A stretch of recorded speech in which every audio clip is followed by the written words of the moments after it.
నమస్తే తెలుగు వారి విశ్వవేదిక వారధికి స్వాగతం. నేను పృథ్వీ. ఇంతకీ అరికెపూడి గాంధీ ఏ పార్టీలో ఉన్నారు? ఉప ఎన్నికలకు కాంగ్రెస్ రెడీ అంటోందా? ఎన్నికల హామీల అమలు సంగతి ఏంటి? దాని గురించి చర్చ అసలు ఎప్పుడు ఉంటుంది? ఇటు హైడ్రా ఏం చేస్తోంది? ప్రతిపక్ష నేతల్ని దీని పరంగా ఏమైనా టార్గెట్ చేశారా? వీటితో పాటు మరిన్ని అంశాలపై మొత్తం స్పందించేందుకు పరిగి ఎమ్మెల్యే రామ్మోహన్ రెడ్డి గారు ఇవాళ మనతో పాటు వారధిలో జాయిన్ అయ్యారు. సో రామ్మోహన్ రెడ్డి గారితో మాట్లాడాలి అనుకునే ఎన్ఆర్ఐలు కాల్ చేయాల్సిన నెంబర్స్ ఒకసారి చెప్తున్నాను, నోట్ చేసుకోండి. 914023490015, 914023490016. అండ్ ఇక వాట్సాప్లో వీడియో కాల్ కూడా చేయొచ్చు, మీరు మాట్లాడొచ్చు వీడియో కాల్ ద్వారా. ఆ నెంబర్ కూడా చెప్తున్నాను, 8006036036. రైట్, ఇక మీరు ఇప్పటి నుంచే కాల్ చేయడం మొదలు పెట్టచ్చు. రామ్మోహన్ రెడ్డి గారు నమస్కారం అండి, వారధికి స్వాగతం. ఎలా ఉన్నారు సార్? నమస్తే అండి. నమస్తే, బాగున్నాండి. Right, okay. ఇంతకీ first straight question, Arekapudi Gandhi ఏ పార్టీలో ఉన్నారు సార్? ఇప్పుడు ఆయన ఏ పార్టీ నేత?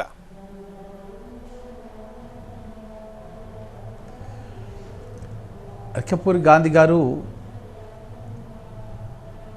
మేము అనౌన్స్మెంట్ చేశాం. శాసనసభ లాస్ట్ ఆఖరి రోజు స్పీకర్ గారు అసెంబ్లీలో అనౌన్స్ చేశారు, బీఆర్ఎస్ పార్టీకి ఉన్నటువంటి సభ్యుల సంఖ్య 38 సభ్యులని చెప్పి స్పష్టంగా అనౌన్స్మెంట్ చేయడం జరిగింది. కాబట్టి మనం ఒక చట్టబద్ధతో సాంకేతికతో ఆలోచన చేసినప్పుడు వారు బీఆర్ఎస్ పార్టీలో ఉన్నట్టు లెక్క. ఆ విషయాన్ని మా గౌరవ ముఖ్యమంత్రి రేవంత్ రెడ్డి గారు కూడా స్పష్టం చేయడం జరిగింది. కరెక్టే సార్, మీరు చెప్తోంది ఓకే.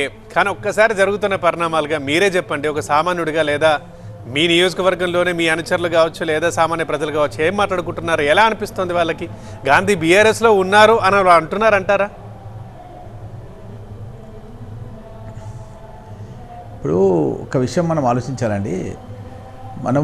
నేను 2014లో కూడా ఎమ్మెల్యేగా ఉన్నాను, ఇప్పుడు కూడా ఎమ్మెల్యేగా ఉన్నాను, కాంగ్రెస్ పార్టీతో ఉన్నాను. ఎప్పుడు కూడా పార్టీ మారలేదు. మా తాత కానీ మా నాన్న కానీ నేను కానీ ఎప్పటికీ కాంగ్రెస్ పార్టీలో ఉన్నాం, ఎప్పుడు మారలేదు. అయితే బీఆర్ఎస్ పార్టీ 2014లో అధికారంలోకి వచ్చిన తర్వాత ఏ విధంగా మా జిల్లాలో ఉన్నటువంటి ఎమ్మెల్యేలను, కాంగ్రెస్ పార్టీ నుంచి గెలిచిన వాళ్ళను, గతంలో మంత్రులుగా పనిచేసిన వాళ్ళని కూడా వాళ్ళ పార్టీ లోపల చేర్పించుకోవడం అనేది అందరికి తెలిసిన విషయమే. మా పార్టీనే కాదు, టీడీపీ వాళ్ళని చేర్చుకున్నారు, అదేవిధంగా వైఎస్ఆర్సీపీ వాళ్ళని చేర్చుకున్నారు. ఆ తర్వాత సిపిఐ సభ్యులు కూడా వదలలేదు వాళ్ళు. ఆ తర్వాత 2018లో కూడా ఇంకా 8 నెలలు మాకుండే పీరియడ్ ఎమ్మెల్యేగా. కానీ దొంగదారిన శాసనసభను రద్దు చేసి, ఆ రద్దు చేయడానికి ముందు కూడా మీరు గమనించారు, నా సహచర శాసనసభ్యులు సంపత్, ఒక దళిత శాసనసభ్యుడు, కష్టపడి ఒక ఎమ్మెల్యేగా ఆలంపూర్ నుంచి గెలిస్తే ఆయనను కూడా శాసనసభ నుంచి శాశ్వతంగా తొలగించేసారు. ఆయన పేరు అంటే ఆయన సభ్యత్వాన్ని రద్దు చేసి పడేసారు. అదేవిధంగా కోమటిరెడ్డి వెంకటరెడ్డి గారు, తను తెలంగాణ రాష్ట్ర సాధన గురించి అప్పుడు కేంద్రంలో కాంగ్రెస్ పార్టీ ఉన్నప్పుడు కూడా సొంత పార్టీ పైన కూడా ఒక ప్రెషర్ తయారు చేయాలన్న ఉద్దేశంతో ఐటీ శాఖ మంత్రికి రాజీనామా చేసి పడేసాడు. చిత్తు కాగితం రాసినట్టుగా ఒక మంత్రి పదవిని కూడా త్యాగం చేసేసాడు. ఆ విధంగా పోరాటం చేసిన 2 శాసనసభ్యులను శాసనసభ నుంచి శాశ్వతంగా సభ్యత్వం రద్దు చేసి 8 నెలల ముందే వాళ్ళు ఎన్నికలకు పోవడం అన్నది దొడ్డిదారిన ఎన్నికలకు పోవడం అంటారు. నిజంగా ఎన్నికలకు పోవడం కాదని ప్రజాస్వామ్యయుక్తంగా.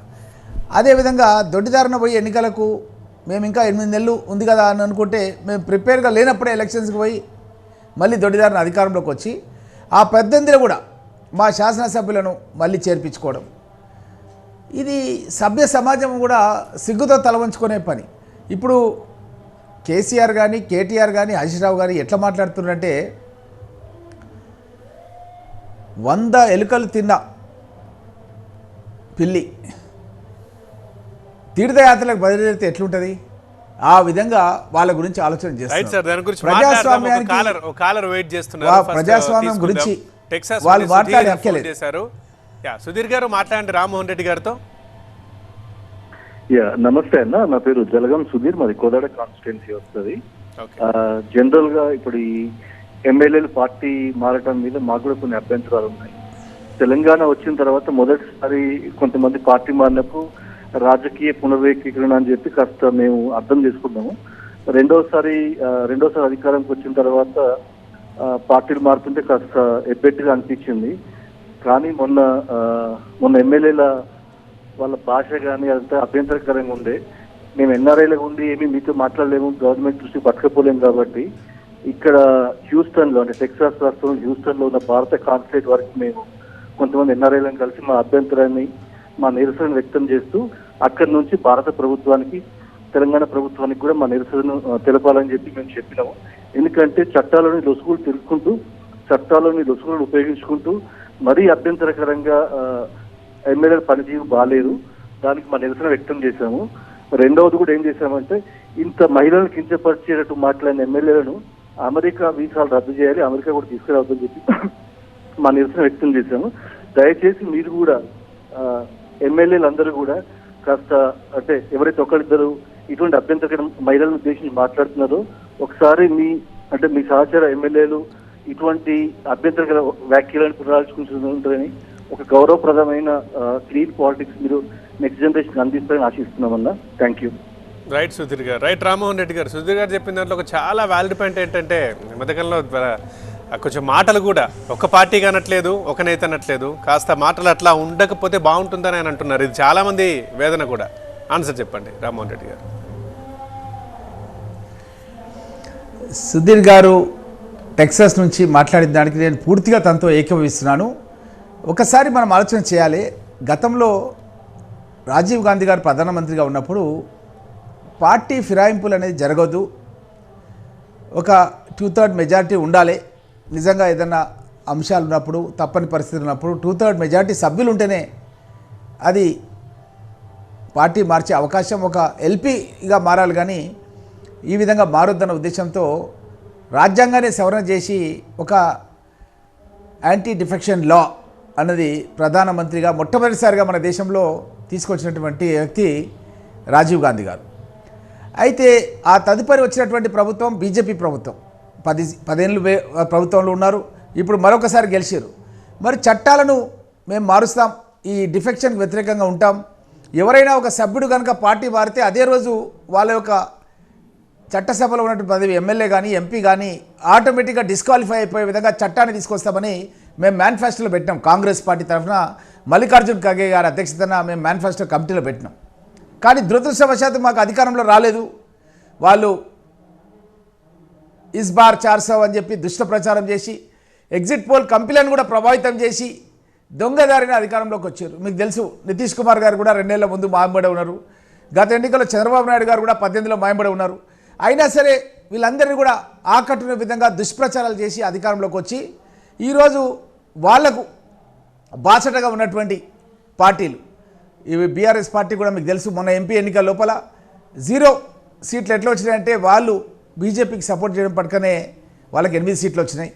అదేవిధంగా ఈ బీజేపీ పార్టీ వాళ్ళు కర్ణాటకలో మా ప్రభుత్వం ఉండే, అక్కడ పరమేశ్వరన్ నా మిత్రుడు ఉప ముఖ్యమంత్రిగా ఉండే దళిత సోదరుడు, అతన్ని మరియు కుమారస్వామి ముఖ్యమంత్రిగా ఉండే జనతాదళ నుంచి ఆ ప్రభుత్వాన్ని ఏ విధంగా కూలగొట్టారంటే కాంగ్రెస్ పార్టీ ఎంపీలను కొనుక్కొని యడ్యూరప్ప అని జైల్లో ఉన్నటువంటి నేరస్తుని తీసుకొచ్చి ముఖ్యమంత్రి పీఠం పైన కూర్చోబెట్టి కాంగ్రెస్ ప్రభుత్వాన్ని కూలగొడితే కర్ణాటక ప్రజలు విఘ్నులు మళ్ళీ ఆ ప్రభుత్వాన్ని కూలగొట్టి ఒక బీసీ నాయకుడైనటువంటి సిద్దిరామయ్య గారిని మళ్ళీ ముఖ్యమంత్రిగా చేయడం జరిగింది. అదేవిధంగా మధ్యప్రదేశ్లో కమల్నాథ్ గారు ముఖ్యమంత్రిగా ఉంటే ఆ ప్రభుత్వాన్ని కూలగొట్టారు. గోవాలో కూడా మా ప్రభుత్వాన్ని కూలగొట్టారు. ఈ విధంగా ఎక్కడ పడితే అటుగా కాంగ్రెస్ ప్రభుత్వం కూలగొట్టి చేస్తుంటే వాళ్ళకు లోపాగారి ఒప్పందంగా పెట్టుకున్నటువంటి బీఆర్ఎస్ పార్టీ ఈరోజు కౌశిక్ రెడ్డిని ముందు పెట్టి ఒక కొత్త నాటకాన్ని తెరలేపింది. అదేదో సెటిలర్స్ అన్నట్టుగా, ఆంధ్ర వాళ్ళు అన్నట్టుగా ఒక ప్రాంతీయ విభేదాలు కూడా రెచ్చగొట్టే విధంగా బీఆర్ఎస్ పార్టీ వాళ్ళు ముందుకు తీసుకొచ్చినప్పుడు అనేది చాలా బాధాకరం. Right sir. బట్ కాకపోతే ఒకటి మాత్రం అందరూ గుర్తుంచుకోవాలి, సుధీర్ గారు ఇంతకుముందు చెప్పిన దాంట్లో మాత్రమే అసలు అమెరికాకి ఇట్లాంటి నేతలు రావద్దని మేము ఒక విన్నపం పంపించామని చెప్పారు. అది రేపు పొద్దున భారతదేశ ప్రజలు చేస్తే చాలా ప్రాబ్లం వస్తుంది. సో కాబట్టి ఎంతైనా సంయమనంతో ఉండాలి, మాట భాష బాగుండాలి. రాజకీయ నేతలు చాలా మంది ఇది తెలుసుకుంటే బాగుంటుంది. రైట్. ఒకసారి మరో కాల్ ఉన్నారు బెహ్రైన్ నుండి శ్రీనివాస్ గారు. శ్రీనివాస్ గారు మాట్లాడండి. సార్ నమస్తే. సార్ నమస్తే శ్రీనివాస్ గారు. సార్ వింటున్నారు, మీ క్వశ్చన్ నేరుగా అడిగేసేయండి. ఏం లేదు, నాకు ఒక 4-5 క్వశ్చన్లు ఉన్నాయి. ఒక నియోజకవర్గం నుంచి మూడు పార్టీలు పోటీ చేసినప్పుడు 3 పార్టీలలో ఒక నేత గెలుస్తాడు. ఆ నేత గెలిచి రాష్ట్రంలో ఏదో ఒక పార్టీ ముఖ్యమంత్రి అవుతాడు. నీ నియోజకవర్గానికి ఒక రాష్ట్రానికి ముఖ్యమంత్రి అయినప్పుడు నీకు రావాల్సిన నీ కాన్సెన్స్ కి ఎన్ని నిధులు కావాలని నువ్వు కొట్లాడి తీసుకొచ్చుకొని 4 రోజులు 5 సంవత్సరాలు నేను గెలిపించడానికి నీ జెండాలు మోసినలో రేపొద్దుగల నీ అవసరాల కోసము నీ పార్టీ మారితే ఈ జెండాలు మోసిన వాళ్ళు ఎక్కడ పోవాలి? అంతకన్నా ముందు మోసినటువంటి ఇంకో పార్టీ వేత ఆ పార్టీలో వేసినటువంటి కార్యకర్తలు ఎక్కడికి పోవాలి? అంటే రాజకీయ వ్యవస్థ అయిపోయిందంటే ఒక పెద్ద కూరగాయల మార్కెట్ కన్నా హీనంగా అయిపోయింది. ఇంకా ఏం చెప్పలేని పరిస్థితి. రాజకీయ వ్యవస్థ అంటే 5 సంవత్సరాలు నీకు అధికారం ఇస్తున్నప్పుడు 5 సంవత్సరాలు నీ కాన్సెన్సీకి నువ్వు అదే పార్టీలో నిలబడి నువ్వు కొట్లాడి నీకు ముఖ్యమంత్రి నీ ఒక రాష్ట్రానికి ముఖ్యమంత్రి అయినప్పుడు నీకు కావాల్సిన నిధులు తీసుకొచ్చుకో తప్ప నువ్వు పార్టీలు మారిపోయి మీరు రాత్రి పూట చీపడొక్కందులో మంచిగుండి అమాయకుల ప్రజలను రెచ్చగొట్టి వాళ్ళ కొట్టగొట్టి వాళ్ళు ఎప్పుడు పైకి రావాలి ఉన్నారా? మీరు పైకి వస్తున్నారు తప్ప ఇంకోళ్ళు పైకి వస్తలేదు. అదొకటండి. దయచేసి ఈ రాజ్యాంగంలో ఒకటి తీసుకురావాలి. గెలిచిన పార్టీ మీద 5 సంవత్సరాలు ఉండాల్సిందే. 5 సంవత్సరాలు మీరు అదే పార్టీలో పనిచేయాల్సిందే.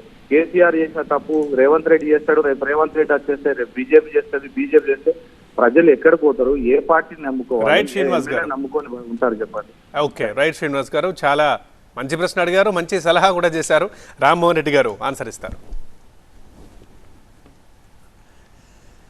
బహ్రెయిన్ నుంచి శ్రీనివాస్ గారు చాలా మంచి ప్రశ్న అడిగారు.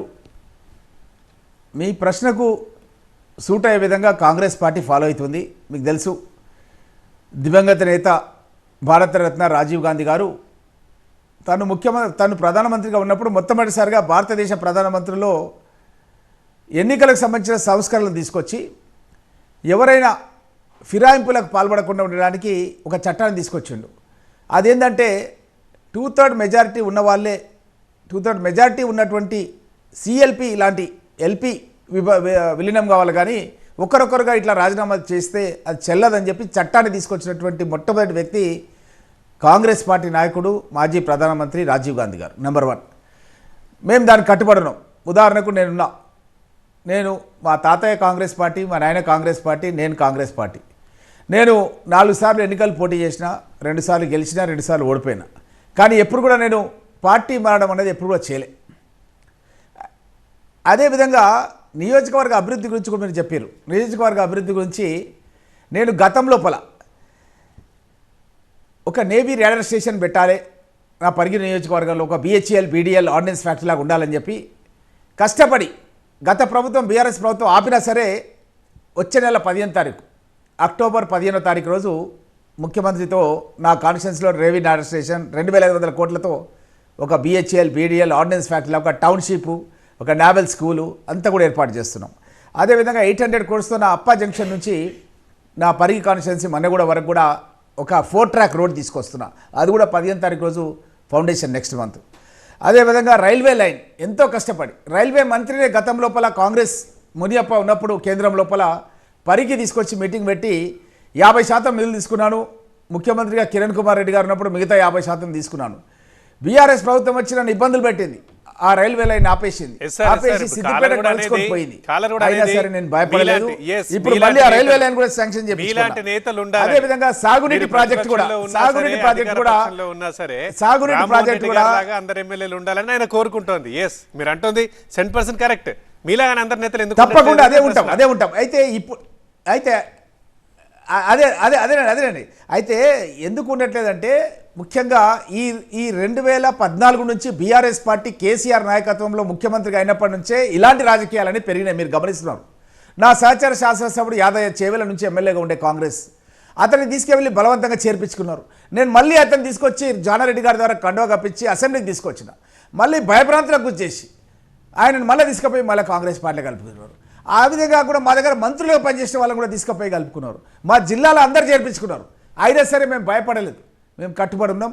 కాబట్టి ఎప్పటికైనా సరే ఎవరైతే కాంగ్రెస్ పార్టీకి కట్టుబడి ఒక పార్టీకి కట్టుబడి ఉంటారో వాళ్ళకి జీవితం ఉంటుంది. కర్ణాటక కాంగ్రెస్ పార్టీ గుర్చేస్తే మళ్ళీ అధికారంలోకి వచ్చింది. ఈయన కూడా మా పార్టీకి ఎన్నో ఇబ్బందులు పెట్టారు, మా వాళ్ళని ఎంతమంది చేర్చుకున్నారు. అయినా సరే మేము ఎట్లా అంటే మహాభారతంలో పాండవులు ఏ విధంగా అయితే కౌరవులు ఓడిస్తారు, అట్లా ఈ కౌరవులు ఉన్నటువంటి బీఆర్ఎస్ పార్టీని ఓడించి అధికారంలోకి వచ్చినాం. 6 గ్యారెంటీలు ప్రకటించినాం. ఇచ్చిన గ్యారెంటీల ప్రకారం 2 లక్షల రూపాయలు రుణమాఫీ చేసినాం. రైతులకు ఉచిత కరెంటు ఇంటికి ఇస్తున్నాం. ఇండ్లు గట్టిపోతున్నాం. అదేవిధంగా రైతులకు వాళ్ళ ఇళ్లకు గ్యాస్ సిలిండర్ కూడా ఇస్తున్నాం. కాబట్టి ఇచ్చిన మాటకి ఎక్కడ కూడా మేము వెనకకు పోతలేం. మేనిఫెస్టో కట్టుబడి ఉన్నాం. ఈరోజు ఒక భగవద్గీత అనుకుంటున్నాం, ఒక బైబిల్ అనుకుంటున్నాం, ఒక ఖురాన్ అనుకుంటున్నాం. మొత్తానికైతే మీరైతే మంచిగా గమనిస్తున్నారు. ఇంతకుముందు కాలర్ కూడా మనం చూసాం, బిఫోర్ లాస్ట్ కాలరు కొంచెం ఆవేదన పడుతున్నారు. కార్యకర్తల కోణంలో ఇంతకుముందు మనం మాట్లాడడం మనం చూసాం. నిజంగానే అది ఆలోచించాల్సిన అవసరం అందరికీ ఉందండి. 5 ఏళ్ళు మీ అందరితో ఉన్నప్పుడు ఖచ్చితంగా ఆ నమ్మకం అనేది ఉండాలి. పార్టీల ఫిరాయింపులు అనేవి రాను రాను బాధ పెడుతోంది ప్రజల్ని. ఇది మాత్రం అందరూ గ్రహించాలండి. తప్పకుండా అండి, తప్పకుండా 100% మీతో ఏకీభవిస్తాం. కానీ దానికి బాధ్యులు ఎవరు అనేది కూడా గుర్తించాలి కండి. మనము తెలంగాణ రాష్ట్రం వచ్చిన తర్వాత ఎవరు తెరలేపారు దీనికి?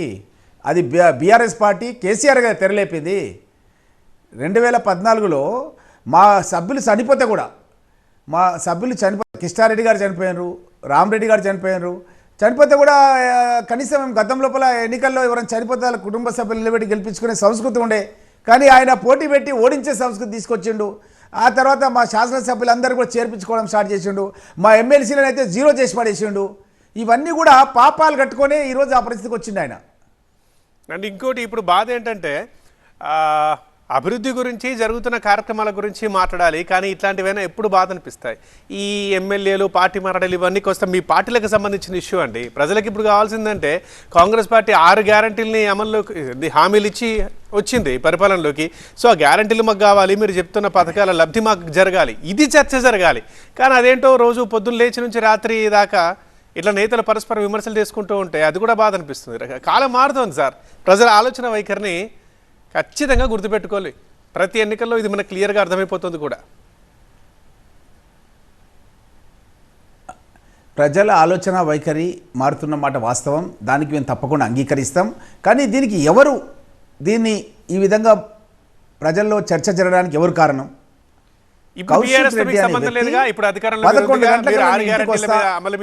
జెండా ఎగరేస్తా, మీరు కరెక్ట్ పాయింట్ చెప్పారు. ఇప్పుడు నేను 6 గ్యారెంటీల పైన చెప్తున్నాను చూడండి. 18,000 కోట్ల రూపాయలు రైతులందరూ కూడా మేము మాఫీ చేసినాం. ఫస్ట్ 1,00,000 రూపాయలు మాఫ్ చేసినాం, తర్వాత 1,50,000 రూపాయలు చేసినాం, 2 లక్షలు చేసినాం. ఇప్పుడు 2 లక్షల కంటే ఎక్కువ ఉన్న వాళ్ళకు కూడా మాఫ్ చేయడానికి డేట్స్ ఇస్తున్నాం. 2,25,000 ఉన్న వాళ్ళు పలానా తేదీ రోజు కట్టండి, 25,000 2 లక్షలు మాఫ్ చేస్తాం. 2,50,000 ఉన్న వాళ్ళు 50,000 రెడీ చేసుకోండి, మేము డేట్ ఇస్తాం, ఆ రోజు మాఫ్ చేస్తాం. ఇంటికి ఎవరు కూడా కరెంట్ బిల్ కట్టాల్సిన అవసరం లేదు. 700 రూపాయల వరకు, 200 యూనిట్ల వరకు. గ్యాస్ సిలిండర్ కూడా 500 రూపాయలకే ఇస్తున్నాం.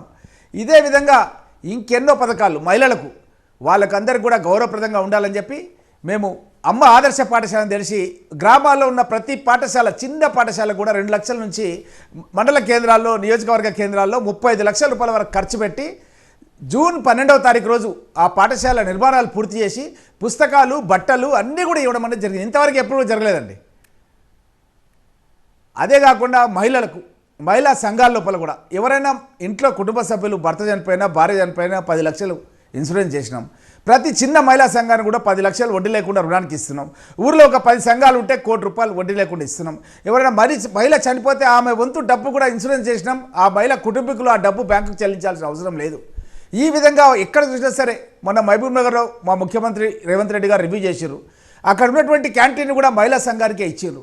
ఈ విధంగా ఎక్కడైనా సరే మహిళలు వాళ్ళ కాళ్ళపైన వారు నిలబడాలని చెప్పి గౌరవ ముఖ్యమంత్రి రేవంత్ రెడ్డి గారు ఉదయం నుంచి రాత్రి వరకు రోజుకు 18 గంటలు కష్టపడి 6 గ్యారెంటీలు ప్రజలకు ఇచ్చినామని చెప్పి మాట ఇచ్చి దేవుళ్ళ మీద ప్రమాణం చేసి ఇచ్చిన మాట నిలబెట్టుకున్నటువంటి వ్యక్తి ప్రధాని మోదీ కూడా అంటున్నారు మిమ్మల్ని ఇప్పుడు ఎన్నికల ప్రచారంలో చెప్తున్నారు. తప్పుడు హామీలు ఇచ్చి తెలంగాణలోను ఇటు పక్క రాష్ట్రంలోను అధికారంలోకి వచ్చింది కాంగ్రెస్ పార్టీ, అది ఇప్పుడు హర్యానాలో క్లియర్ అయిపోతుంది అని చెప్తున్నారు. ప్రధాని కూడా ఇదే మాట మాట్లాడుతున్నారు. ముఖ్యంగా మీకు TV9కి ఇతర రాష్ట్రాల్లో కూడా మీకు చాలా డివిజన్స్ ఉన్నాయి. మీరు ఒక్కసారి వెరిఫై చేయండి. భారతదేశంలో ఏ రాష్ట్రంలో అయినా 2 లక్షల రూపాయల రుణమాఫీ చేసిన ముఖ్యమంత్రి ఎవరైనా ఉన్నారా? 18,000 కోట్ల రూపాయలు ఈ రోజు వరకు రుణమాఫీ చేసినటువంటి సీఎం ఎవరైనా ఉన్నారా? గత ప్రభుత్వం లోపల ముఖ్యమంత్రి కేసీఆర్ గారు 1,00,000 రూపాయలు రుణమాఫీ చేస్తామని చెప్పి చారానా చారానా చారానా అని చెప్పి 3 వాయిదాల్లో 3-4 సంవత్సరాల్లో 75% ఇచ్చి ఇంకా మిగతా చారానా ఎత్తేసింది. మేము అట్లా కాదే, ఇచ్చిన మాట ప్రకారం నిలబెట్టుకొని ఒక్కసారి వాళ్ళకు 2 లక్షల రూపాయల వరకు మాఫ్ చేసి ఇంకా ఎక్కువ అప్పులున్నా సరే వాళ్ళది కూడా మాఫ్ చేయడానికి అని చెప్పి ప్రజాపదం అనే కార్యక్రమం, ప్రజాపాలన అనే కార్యక్రమం తీసుకొని ఈ 17వ తారీఖు నుంచే వాళ్ళందరికీ కూడా రేషన్ కార్డు ఇవ్వాలి. రేషన్ కార్డు లేని వాళ్ళందరికీ కూడా, రేషన్ కార్డు లేకున్నా సరే ఇంటింటికి మన అగ్రికల్చర్ డిపార్ట్మెంట్ నుంచి ఏవోలను పంపించి ఒక యాప్ ఇచ్చి వాళ్ళ ఫోన్లోనే యాప్లో విషయాలన్నీ కూడా డౌన్లోడ్ చేసి దాంట్లో టైప్ చేసి వాళ్ళు రేషన్ కార్డు లేకున్నా వాళ్ళకి ఇస్తున్నాం. ఎవరికైనా సరే బ్యాంకులో ఇబ్బంది ఉంటే నోడల్ ఆఫీసర్తో మీటింగ్ పెట్టినాం మేము ఎమ్మెల్యేలం. బ్యాంకర్స్ చెప్పినాం చిన్న చిన్న తప్పిదాలు ఉన్నా, మిస్టేక్స్ ఉన్నా, స్పెల్లింగ్ మిస్టేక్స్ ఉన్నా వాళ్ళందరూ కూడా రుణమాఫీ చేయాలని చెప్పినాం. ఇవన్నీ కూడా వాస్తవాలండి. నా నియోజకవర్గానికి పరిగి నియోజకవర్గానికి 260 కోట్లు మాఫీ అయిందండి. మా చిన్న వికారాబాద్ జిల్లాకు 905 కోట్ల రూపాయలు మాఫీ అయింది. గతంలో ఉన్న స్కేల్ ఆఫ్ ఫైనాన్స్ ప్రకారం కేవలం అప్పుడు 30,000 రూపాయలు బ్యాంకర్స్ లోన్ ఇచ్చేది, ఇప్పుడు 45,000 రూపాయలు ఇస్తున్నాం. అంటే మేము ఇప్పుడు దగ్గర 1000 కోట్లు మాఫ్ చేస్తే 1200 కోట్ల రూపాయలు మళ్ళీ రీలోనింగ్ స్టార్ట్ చేసినాం. 50% పూర్తి అయిపోయింది రాష్ట్ర వ్యాప్తంగా. అంటే 18,000 కోట్ల రూపాయలు రుణమాఫీ అయితే ఇప్పటి వరకు 8,000 కోట్ల రూపాయలు మళ్ళీ అప్పిప్పించినాం. ఈ 15-20 రోజులలో ఎంతైతే మేము తీసుకున్నామో అంతకంటే ఇంకో 20% రెట్టింపు చేసి వాళ్ళందరూ రుణాలు ఇప్పిస్తున్నాం. రైట్ సార్, మనకు కాల్ ఉన్నారు. చివరిగా ఒక కాల్ తీసుకుందాం. హేమంత్ లండన్ నుంచి ఫోన్ చేశారు. హేమంత్ గారు మాట్లాడండి ఎమ్మెల్యే గారితో. హలో, హేమంత్ గారు మాట్లాడండి. రామ్మోహన్ రెడ్డి గారు మాట్లాడుతున్నారండి. ఎస్ హేమంత్ గారు, రామ్మోహన్ రెడ్డి గారు వింటున్నారు, ఎమ్మెల్యే గారు వింటున్నారు. సో హేమంత్ గారు క్వశ్చన్ అడిగేసేయండి వెంటనే. అన్న నమస్తే అన్న, హేమంత్ మాట్లాడుతున్నా తాండూరు. మాట్లాడండి. నమస్తే నమస్తే హేమంత్ భయ్యా, నమస్తే అన్న. బాగున్నావే హేమంత్ గారు, మీ క్వశ్చన్ అడుగుతారా? అసలు సార్ కొంచెం దూరంలో ఉన్నారు, గ్యాప్ వస్తుంది మాటలకు. అన్న, ఇప్పుడు గాంధీ గారిని ఒకవేళ పిఎస్సి చైర్మన్ ఇచ్చారు కదా, దాని నుంచి తప్పుడు సంకేతాలు పోతేమో ఆర్గనైజేషన్లు ఉన్న వాళ్లకు, ప్లస్ ఎప్పటి నుంచో ఆర్గనైజేషన్ల యూత్ కాంగ్రెస్ అని, ఎన్ఎస్యూ అని అనుబంధ సంవత్సరాలకు వెళ్ళి అందరూ పైకి వచ్చిన వాళ్ళు ఉంటారు. వీళ్ళందరికీ ఈయన తీసుకున్నాక ఏం ఇండికేషన్ వస్తుంది? అంటే ఏం పంపిస్తాం మనము?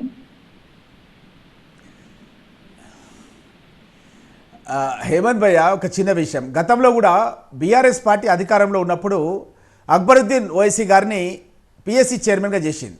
ఎందుకు చేసిందంటే వాళ్ళు ఏం చెప్పారంటే మైనార్టీలకు కూడా భద్రత ఉండాలి, వాళ్ళకు కూడా గౌరవం ఉండాలి, కాబట్టే మేము చేసినామని చెప్పినాం.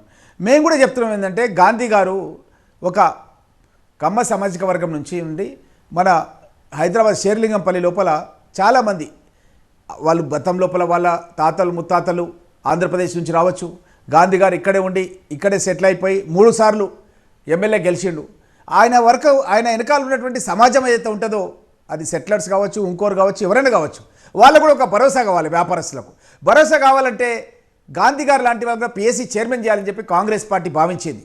ఆ విధంగానే చేయడం జరిగింది. దాని మూలంగా ఏంటంటే ఇక్కడ ఉన్నటువంటి వ్యాపారులు పెద్ద ఎత్తున సీమాంధ్ర ప్రాంతం నుంచి సంబంధించినటువంటి వ్యాపారులు ఎవరైతే ఉంటారో మాకు కూడా ఒక భరోసా ఉంది. కాంగ్రెస్ పార్టీ ప్రతిపక్షాన్ని కూడా గుర్తించి వాళ్ళకు ఒక పిఎస్సి చైర్మన్ ఇచ్చింది. గతంలో కూడా మన్మోహన్ సింగ్ గారు ప్రధానమంత్రిగా ఉన్నప్పుడు మనం స్పీకర్గా కూడా కమ్యూనిస్ట్ పార్టీ వాళ్ళకి ఇవ్వడం జరిగింది. కాబట్టి ప్రతిపక్షాల వాళ్ళకి ఇచ్చినంత మాత్రాన ఎవరు కూడా తప్పుపట్టేది లేదు. దాని మూలంగా పరిపాలనలో వాళ్ళకు ఎలాంటి అది ఉండదు. వాళ్ళు ఏదైనా తప్పప్పులు ఉంటే ప్రభుత్వాన్ని వాళ్ళు ఒక మంచి సూచనలు చేయొచ్చు, సలహాలు చేయొచ్చు. కాబట్టి దాంట్లో ఎలాంటి ఇబ్బంది కూడా లేదు. కాబట్టి ఎవరు కూడా అట్లా ఫీల్ కావాల్సింది అవ్వలేదు. మేము ఎవరం కూడా కాంగ్రెస్ పార్టీ లోపల మంత్రివర్గంలో స్థానం ఎవరికి కూడా ఇంతవరకు ఇవ్వలేదు. మా పార్టీ కూడా నిర్ణయం తీసుకున్నది, మంత్రివర్గంలో ఇతర పార్టీల నుంచి చేరిన వాళ్ళకు అవకాశం ఇవ్వము. ఇలాంటి సంఘాలు, స్థాయి సంఘాలు అవన్నీ కూడా సాధారణంగా అపోజిషన్ పార్టీ వాళ్ళకే పెద్ద రోల్ ఇస్తారు. గతంలో కూడా నేను కూడా బీఆర్ఎస్ గవర్నమెంట్ లోపల కూడా నేను అష్యూరెన్సెస్ కమిటీలో నేను మెంబర్గా పనిచేసిన.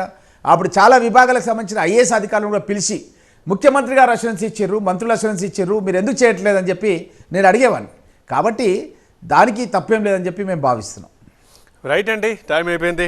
థ్యాంక్ యూ రామ్మోహన్ రెడ్డి గారు వార్తలో జాయిన్ అయ్యి ఆన్సర్ చెప్పినందుకు. రైట్, ఇప్పుడు అందరి వాళ్ళ అభిప్రాయాలు అదే, రామ్మోహన్ రెడ్డి గారు లాగానే అందరు ఎమ్మెల్యేలు ఉండాలి, అధికారం విపక్షాలు చూసుకోవద్దని వాళ్ళు అంటున్నారు, మీరు ఆన్సర్ ఇస్తున్నారు. రైట్, ఎనీవే థ్యాంక్ యూ అండి. ఇది వాటి వారధి. చూస్తూనే ఉండండి TV9.